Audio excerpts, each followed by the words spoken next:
ጤና ይስጥልኝ የተከበራችሁ የኦርቶዶክስ ተዋሕዶ ቤተሰቦች የወላችሁ እዛ የምታዩት ታላቁ ገዳም የቅዱሱ የጻድቁ የአባታችን የአቡነ ገብረ እንድርያስ አንድነት ገዳም ነው። ይህ ገዳም አሁን ከዚህ ጀምሮ እዛች ድረስ ለመሄድ 15 ደቂቃ ይፈጅ ነው ማክሲማም 20 ደቂቃ ከፋቢ በቃ 15 20 ነው የሚፈጀው።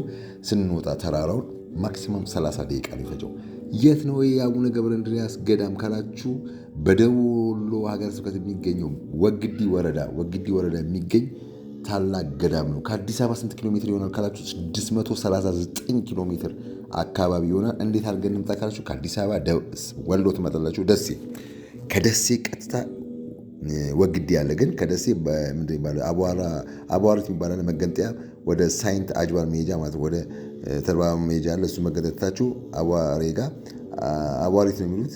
እሱ ጋር አልፋችሁ ወደ ቀይ መስመር ጋር ትጠመዛላችሁ። ቀይ መስመር ጋር ከዞራችሁ በኋላ ወደ ወግዲ ትመጣላችሁ። ከወግዲ ደግሞ ሰዋር ነው የሚባለው አለ። እዛ ትሄዳላችሁ። ገበያው ከተማዋን እንዳለፋችሁ ትንሽ መንገድ እንደሄዳችሁ ይሄን ተራራ ታገኙሽ። ከዚህ እዛ 15 ደቂቃ እስከ 20 ደቂቃ የሚፈጅ ነው። ስትመለሱ 30 ደቂቃ የሚፈጅባችሁ ነው ማለት ነው። ጻድቁ አባታችን ይሄ ገዳም የተመሰረተው በ12ኛ መቶ ክፍለ ዘመን ነው ይባላል። የመሰረቱም ራሳቸው ጻድቁ ቅዱሱ አባታችን አቡነ ገብረ እንድርያስ ናቸው።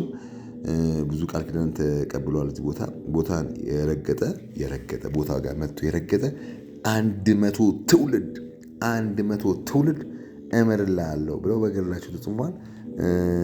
አንተ ያልፈቀድክለት ሰው እዚህ ቦታ አይረግጥም እና ከረገጠም የፈቀድክለት ነው እንደ ኢየሩሳሌም አድርግልሃለሁ ብሏል። ገድልን የሰማ ያሰማ ጸበልን በቃ እዚህ ጋር ቦታ ሁሉ ነገር የቀመሰ ሁሉ እምርልሃለሁ ብሎታል ብሎ ቃል ኪዳን ገብቶላቸዋል። ህዳር 7 እረፍታቸው ነው። የጻድቁ የቅዱሱ የአባታችን አቡነ ገብረ እንድርያስ እረፍታቸው ህዳር 7 ዝክር ዘክሩ። ህዳር 7 ቅድስት ሥላሴ ሁሌ ወራ ይበላቸው በሰባት ነው ማለት ነው እና ይሄ ነው። እስቲ ከአባቶች ደግሞ እንሰማለን ማለት ነው። ያው ይሄ እንደሚታወቀው ቦታው ላይ ትልቅ ቃል ኪዳን የተሰጠው ምንም ይሁን በቃ ሳርም ቢሆን ጸበላቸው ውስጥ ለሳምንት ምናምን ሳርም ይሁን እንጨትም ይሁን ብረትም ይሁን ከጣሉባቸው መቁጠሪያ አድርጎ ያወጣላቸዋል። መቁጠሪያም ቪዲዮውን ታዩታላችሁ። እዚህ ላይ ያው ስንደርስ እንዳለ መቁጠሪያውን ታዩታላችሁ። መቁጠሪያም ቢሆን እንትን ልላቸዋለሁ ብሎ በቃ ብረትም ይሁን ቅጠልም ይሁን ምንም ሳርም ይሁን መቁጠሪያ ያደርግ ብሎ እስካሁን ድረስ ያው ገዳሙ በዛ መቁጠሪያ እያደረገ የተጠቀመ ነው ማለት ነው። እስቲ ወደ አባቶች እንሂድ። እናታቸው ተንሥአ ክርስቶስ እናታቸው አርሴማ ትባላለች። የተወለዱትም ደንብዬ በሚባል ሀገር፣ ሁለቱም አባታቸውም እናታቸውም እግዚአብሔርን የሚፈሩ ደጋጎች ነበሩ ይላል። ግን ልጅ ስለሌላቸው ሁለቱም ይጸልዩ ነበር፣ ያለቅሱ ነበር ወደ ፈጣሪያቸው ልጅ እንዲሰጣቸው። በዚህ ጊዜ ሁሉን የሚሰማ አምላክ ፈጣሪያቸው ሰማቸውና ይህንን አሕዛብን ሁሉ የሚያድን ጻድቅ ልጅ ትወልዳላችሁ ብሎ መልአኩ ገብርኤል እንዳበሰራቸው ከዚያም ይህንን ጻድቁ አባታችን አቡነ ገብረ እንድርያስን እንደወለዱ ከዚያም በኋላ ለአካለ መጠን ሲደርሱ ወደ ትምህርት ወደ መምህራቸው አባ ሰላማ ይባሉ ነበር።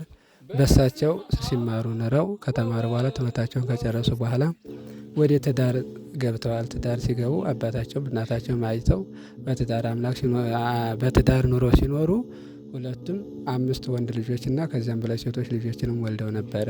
ከዛም በኋላ ደግሞ አክሊለ ሰማዕት ተዘርግቶ ይታያቸው ነበርና ወደዚህ ወደ ገብረ እንድርያስ ወደ ደብረ ቆዘት መጥተው በገብረ ክርስቶስ ይባላል መምህሩ በዛን ጊዜ በገዳሙ የነበረው ማለት ነው።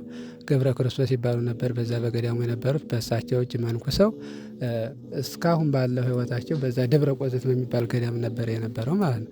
በዛ ሲኖሩ በኋላ ያው ግራኝ መሐመድ የሚባል ንጉሥ ነግሶ በ1944 ዓመተ ምህረት ገዳሙን ያው ወረራ ባደረገ ጊዜ አባቶች ቅርሱን ሰውረውታል።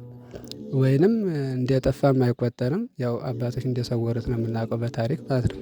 ከዚያም በኋላ ግን አጼ ምኒልክ ከአድዋ ዘመቻ ተመልሶ በ7388 ዓመተ ዓለም ተመልሶ ገዳሙን ገድሞት እስካሁን ድረስ በዚች ትንሽ ዋርካ ነበር። ከዚህ ወዲህ ትልቅ ዋርካ ማለት በዛ ነበር የነበረው። ከዛ ፈልሶ ደግሞ አሁን ትንሽ መለስ አድርገው አባቶች በዚህ በታላቁ ገዳም አድርገውት እንደዚሁ እየተገለገለ እስካሁን ድረስ አገልግሎት እየሰጠን ይኖራል ማለት ነው።